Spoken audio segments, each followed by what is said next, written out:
Welcome back to Midday, Kentucky. All right, it's a big issue. Do you receive all the support you deserve from a loved one, or is there a little bit of jealousy in there?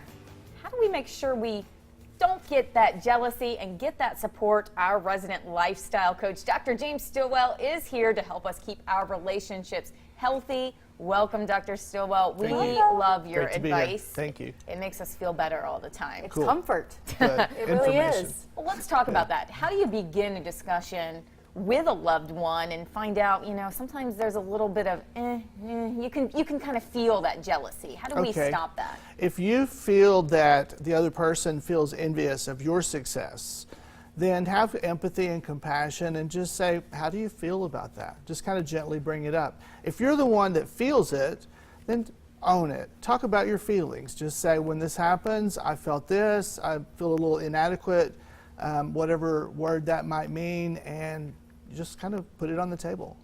And what about, like, how would I make my spouse or significant other, what makes them different from me stand out and make them feel special? I think that's the thing, is to talk about the differences in a positive way. Positive. I know for my wife and I, when we used to take vacations, she was the destination person, I was the journey person. So I would call myself the morale officer. I'm the one in the back seat hanging out with the kids. So I'm doing what I do well, she's doing what she does well. Right. And if we can compliment one another, affirm one another, the more often you can do that, the better. So you're saying you're a team.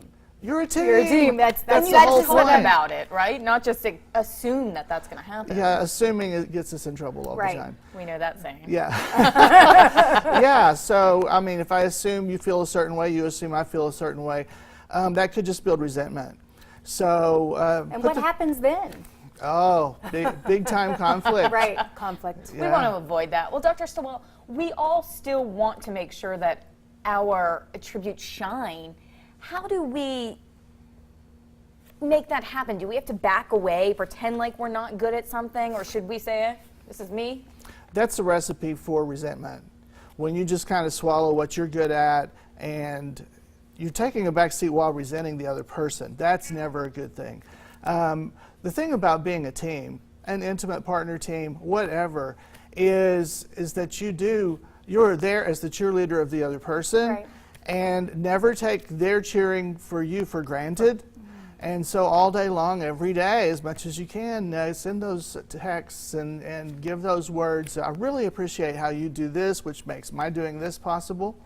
And just affirm each other. Can we really be like the wind beneath someone's wings? Sing I it. mean, But that is my mother's favorite song. I mean, she. That's it. And it does take conversation. And work. And work. It takes work. Because the reason it takes work is because we all grow up in families. And those families are not perfect. Right. And we have bad experiences with siblings or with parents, and they may not treat us the way people should be treated. And so we grow up with those resentments, and then we will project that onto our partner. So, just be really careful when those feelings come up. Be aware of it, talk about it, and see how it can be a win-win, no matter what. I loved your advice of sending those texts, sending those little messages saying, I appreciate you. Appreciate's such a powerful word. Oh, it is. We're talking about having a culture of appreciation in your relationship. Every time you come into the room, think about what's positive, not what's negative. Positivity. And just give that affirmation because, good grief, you are taking turns being the wind beneath the wings, being the base camp person while the other person's climbing the mountain. Yep. And you can inspire each other, and you can talk about how you inspire each other to reach your goals and to have goals. Excellent. Dr. Stillwell, we love your metaphors, and we love when you're on. If you are looking for help, there is all of Dr. Stillwell's information. Contact him. Thank you so much for being here. Thank you.